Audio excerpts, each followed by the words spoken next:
Hi, in this video, today I'm going to be comparing two different studios, though in this case we're going to be talking about studios that have put out live-action movies, along with a few animated ones, rather than studios that have put out exclusively animated movies like Illumination or Blue Sky. So I'm actually going to be talking today about A24 and Lionsgate. They've both put out a lot of movies, though Lionsgate's been putting out movies actually since the 90s, which is pretty crazy. They've been putting out movies for decades at this point. They've actually put out 580 movies. I'm not kidding. It took me quite a good amount of time to actually write down all the scores for these movies, Rotten Tomatoes scores, find the average, lowest and highest score, all of that. A24 has put out 161 movies, which obviously is still a lot, but it's not anywhere near as much as 580. First of all, when it comes to the lowest and highest score for each studio, in the case of A24, the highest score is a 100%, whereas the lowest score is only an 11%. A pretty big gap between the two. And when it comes to Lionsgate, wow, there's even more of a divide, because the highest score is a 100%, the lowest score is actually 0%. So when it comes to highest score, A24 and Lionsgate are actually tied in that regard, because in each case, highest scores are 100%. The difference is Lionsgate has put out movies with a 0% score, whereas A24 hasn't done that. Lowest scored movie has an 11%, so A24 wins one of the rounds. Then when you look at the average score, well, the average score is higher for A24. They have an average of 77, whereas Lionsgate only has an average of 47, so A24 wins again. Then when you look at gap between lowest and highest score, well, because as I talked about, Lionsgate highest score 100%, lowest score 0%, they have the highest gap you can possibly have, a gap of 100, whereas if A24, it's only 89, so A24 wins again, meaning A24 is going to win this debate regardless of my personal opinion.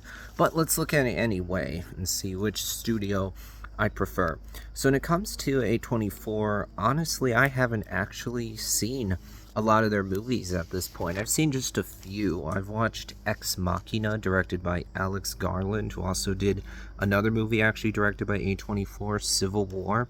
I really like both Civil War as well as Ex Machina. Then I've seen Everything Everywhere All at Once. That is a great movie that did something different with the multiverse. It's a movie based on the multiverse. It's not based on a comic book. That makes it really interesting. That's it right there for now. Those are all the A24 movies I've seen. When it comes to Lionsgate, I've seen a few more of their movies. Not a ton, mind you, but I've seen a few more than A24. Now, I haven't seen the Hunger Games movies. I do plan on watching them at a certain point, but I haven't seen them yet. This year, I've actually seen a few movies Lionsgate did. I saw Ordinary Angels in theaters back when it came out in February with my mom, and then I saw Someone Like You, actually, by myself in theaters, and then I actually watched Ministry of Ungentlemanly Warfare by myself in theaters as well. And actually, I remember when Jesus Revolution came out, I saw that movie 2 times in the theaters, but each time I went with a church, so the ticket was paid for. That was really nice. I quite enjoyed the movie Jesus Revolution. I liked all the movies from Lionsgate I saw in theaters this year. I mean, I think Ministry of Ungentlemanly Warfare has its problems, the biggest one being that there's no tension throughout the movie because our good guys just kill Nazis left and right, and they never are faced with any kind of challenge. They just can kill Nazis. It's not a big deal. None of them are able to give them any kind of challenge at all. There's no threat. When it comes to Kick-Ass, I definitely like that movie. And also, Lionsgate is the studio that did all the John Wick movies. I really enjoy all of them, even though I think John Wick 3 is not as good as the other movies, because it feels like not quite as much happens. It's a bit more repetitive, but I don't think it's bad. I still think it's a solid movie. It has great action, just the story's a bit weaker. And then also, Lionsgate did the movie I Still Believe about the Christian artist not John Campia. What's his name? I can't remember the name right now for some reason. It's not coming to my mind. But I definitely really like that movie, I Still Believe.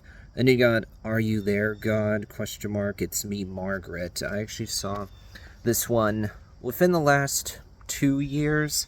I really enjoyed it. I thought, wow, compared to Turning Red, this movie actually does a much better job of tackling the more sensitive aspects of puberty that are more awkward or uncomfortable, handles them more sensitively, more of a delicate way than Turning Red did, so I like it much better.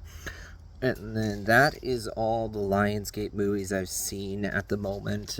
So personally, right now, anyway, I would actually choose Lionsgate just because I've seen a few more of their movies, but I know that A24 has a much better reputation overall than Lionsgate.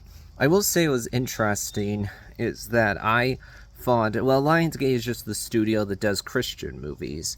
But then I was like, oh, when I looked at all the movies they've done, they've actually done a lot of non-Christian movies. They've done a few Christian movies, to be clear, but it's not their whole filmography. Actually, I thought that was pretty interesting. Also, I found out, Kick-Ass was done by Lionsgate, but the sequel, Kick-Ass 2, was not actually done by Lionsgate. That was done by a different studio. I thought that was pretty interesting. But that'll be it for now.